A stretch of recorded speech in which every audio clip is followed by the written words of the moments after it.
Қарлығаштың құйрығы неге айыр, ертегісі. Күндердің бір күнінде жер бетіндегі барлық жанды жансыз бір үлкен алқапқа жиналыпты. Сонда олардың ортасына мұңайып жылан шығып, мені Тәңірім сендерден кем жаратқан.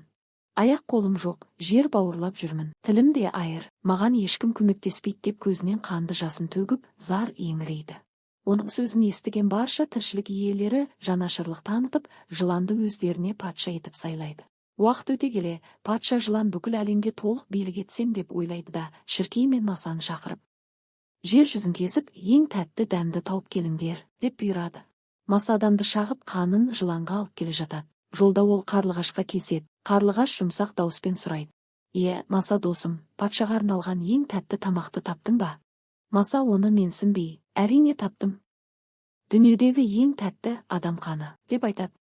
Қарлығаш дереу бір айла ойлап табады. Адамның қанын татқанның тілінде алтын мөр қалады деуші еді. Көрсетші. Маса мақтанып тілін шығара бергенде, Қарлығаш ол тілін шап беріп жұлып алады. Тілі жоқ Маса ыз-ыз етіп жыланға ұшады, бірақ ештеңе түсіндіре алмайды.